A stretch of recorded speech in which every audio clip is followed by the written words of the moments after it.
ब्रिजमोहन योग केंद्र में आप सबका स्वागत करते हुए और बरसों पुराने कमर दर्द को और डॉक्टरों ने यदि बोल रखा है कि आपके कमर के नस दबे हुए हैं, चाहे चोट लगने के कारण या गिरने के कारण या जैसे भी हुआ हो, डॉक्टर ने जवाब दे रखा है, अस्पताल ने आपको जवाब दे रखा है कि अब आपको ठीक नहीं होगा, तो आपको योग की शरण में आना है और मन को इतना संकल्पित करना है कि हे परमात्मा, हे प्रभु, आप ही हमारे दर्द को ठीक करेंगे। और प्रभु आपके दर्द का हरण कर लेता है। इसीलिए प्रभु का नाम एक दुखहरण भी है, पाप नाशक भी है। तो आइए प्रभु की कृपा प्राप्त करते हुए हम आज जो है आसन दिखाने जा रहे हैं। इस आसन का नाम है, बहन जी पैर थोड़ा पसार दीजिएगा, एक बार सीधा करिए। देखिए करना क्या है कि पीठ के बल लेट जाना है। बहुत सरल तरीके के अभ्यास की शुरुआत करते हुए हम धीरे धीरे अभ्यास को एडवांस की तरफ ले जाते हैं। पहले दिन की शुरुआत आपको कैसे करनी है? यदि कमर में दर्द है और स्पाइन प्रॉब्लम है, स्लिप डिस्क हो गया है और बरसों पुराना दर्द है, ठीक नहीं हो रहा है, डॉक्टरों ने जवाब दे रखा है, तो आपको करना क्या है? इस प्रकार से लेटना है जैसे बहन जी ने लेटा है। दाहिना पैर को मोड़िए और बाएं पैर के जांघ पर रख दीजिए इसको, ठीक। और अब आप क्या करेंगे कि बायां हाथ से घुटना पकड़ के, बायां हाथ से दाहिना घुटना पकड़िए और सुखपूर्वक, क्योंकि आसन है, तनाव रहित होकर के सांस भरते हुए घुटने को ले जाइए बाईं तरफ जमीन की तरफ और गर्दन को दाहिनी तरफ, और दाहिना जो आपका केहनी है वो जमीन में सटा हुआ होना चाहिए, उठना नहीं चाहिए। इस क्रिया को 10 बार करिए। एक बार आप योग की शरण में आ जाइए, आपके कमर दर्द बिल्कुल ठीक होंगे। थोड़ा समय लगता है, आपको धैर्य रखना पड़ेगा।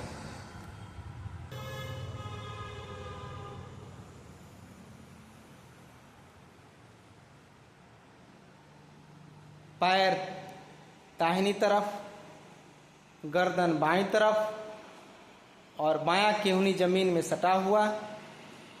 बार बार सांस को लेते छोड़ते हुए, सांस लेते हुए पैर को नीचे की तरफ दबाना है और सांसों को छोड़ते हुए पैर को आपको बीच में लाना है।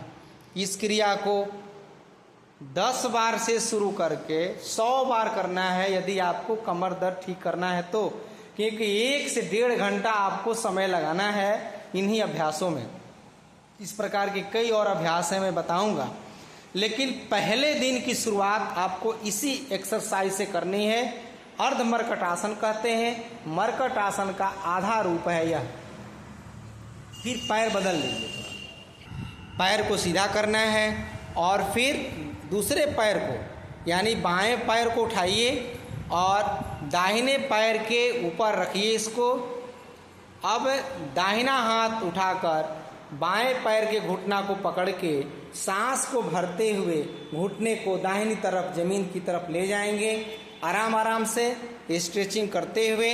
और आपका अब बायां जो आपका केहनी है वो जमीन में टच करेगा, गर्दन बाईं तरफ झुकाएंगे बार बार। धीरे धीरे अपने शरीर की क्षमता को देखते हुए घुटने को नीचे की तरफ प्रेशराइज करना है और सांस को छोड़ते हुए पुनः बीच में पैर को ले आना है। इस क्रिया को आपको लगातार 10 बार करनी है। आप भी इस क्रिया को करिए, हाथ से पैर को पकड़िए और धीरे धीरे दबाइए, गर्दन उधर ले जाइए उल्टा। और इसमें 1-2 सेकेंड होल्ड करना भी सीखेंगे, लेकिन पहला दिन है, बिना होल्ड किए हुए आप इसको कंटिन्यू करिए। ऊपर ले जाइए पैर को और फिर पैर को नीचे ले जाइए।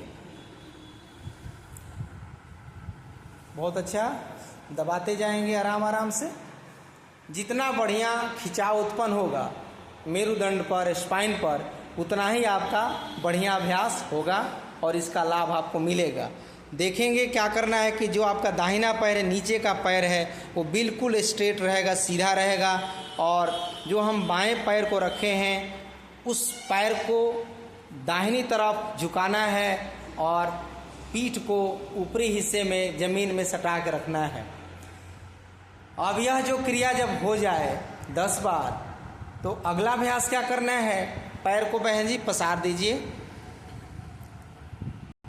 पहला राउंड में आपने देखा कि कैसे हम एक पैर को दूसरे पैर के जांघ पे रख करके उसको बाएं दाएं घुमा रहे थे।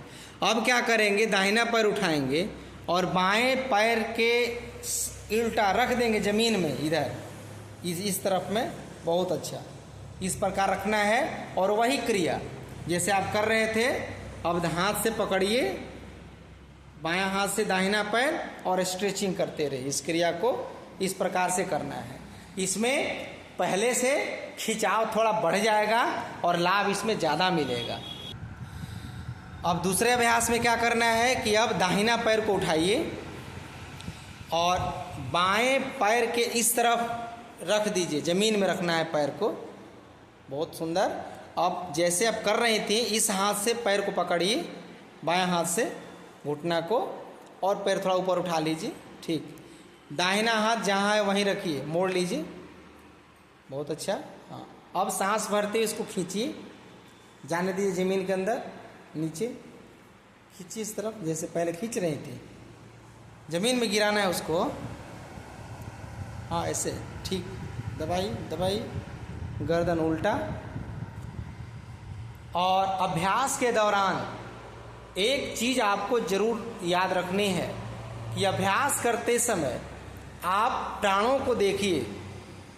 प्राणनाथ से, प्राणेश्वर से, प्रभु से प्रार्थना करिए कि हे परमात्मा, हे प्राण शक्ति, क्योंकि शरीर के मेरुदंड में एक सुषुम्ना नाड़ी होती है। दो नाक आपके पास है, बायां नासिका को इड़ा नाड़ी, दाहिना नासिका को पिंगला नाड़ी कहते हैं। जब दोनों नासिका से बार बार सांस अंदर बाहर करते हैं तो मेरुदंड यानी रीढ़ की हड्डी में बीचों बीच एक सुषुम्ना नाड़ी है जो बहुत महीन है और बहुत पतली है। उसमें जब हम प्राणवायु को प्रवेश कराते हैं तो वह क्या है, सुषुम्ना नाड़ी में जैसे ही प्राण प्रविष्ट होगा तो आपके जो दबे हुए नस हैं, कमर के जो दर्द हैं, वो ऑटोमेटिक ठीक होने लगेगा। आपका स्पाइन मजबूत होगा, कमर मजबूत होगा। और दबाइए बहन जी, और थोड़ा दबाइए। बहुत अच्छा, एकदम स्ट्रेच करते जाइए, घुटना को ज़मीन की तरफ लेते चले जाइए। इस क्रिया को आपको निरंतर करना है 10 बार। जब 10 बार हो जाए, चेहरे पर मुस्कुराहट महसूस करिए कि पहले से हम अच्छा फील कर रहे हैं। पहले तो आपको फीलिंग अच्छी लानी है, पहले तो एहसास आपको अच्छा लाना है। सुखद एहसास कहते हैं जिसको, ये योग से ही संभव है। अपने को कभी मरीज मत मानिएगा, अपने को कभी भी दुखियारा मत समझिए, अपने को कभी पापी मत समझिए। आप अहम ब्रह्मास्मि, मैं ही ब्रह्म हूँ, ऐसा मनोभाव रखिए। मैं ही राम, मैं ही कृष्ण, मैं ही दुर्गा, मैं ही लक्ष्मी, मैं ही सरस्वती, मैं ही सब कुछ हूँ। ब्रह्मा विष्णु महेश मैं ही हूँ, क्योंकि उसका अंश मैं हूँ। तो अंश जो है कभी भी अधूरा नहीं होता है। अब पैर को दूसरे तरफ से करिए, इस पैर को पसार दीजिए और दूसरा पैर उठा करके और इस पैर के इस पार रख दीजिए। बायां पैर उठाइए और ज़मीन में रखिए। अब दाहिना हाथ लगाइए घुटने पर, बायां हाथ जैसे रखी थी वैसे रखना है माथे के नीचे, और सांस को भरते हुए क्रॉस स्ट्रेचिंग करिए। दबाइए नीचे की तरफ, दबाइए। जन्मों जन्म का, दशकों का, 10, 20 साल, 30 साल पुराना कमर दर्द ठीक करना है तो आप इसकी शुरुआत आज से कर दीजिए। आप जहाँ भी हैं, आपको भगवान भला करे, सबका भला करो भगवान, सब पर कृपा करो भगवान, ऐसा प्रार्थना करिए प्रभु से। अब सौंप दिया इस जीवन का, सब भार तुम्हारे हाथों में। और दबाइए, और दबाइए, और दबाइए धीरे धीरे। हाँ, केवल ज़बरदस्ती नहीं करना है, याद रखिएगा, जोर ज़बरदस्ती नहीं करना है। आपको केवल आराम आराम से अभ्यास करना है, धीरे धीरे अभ्यास करना है।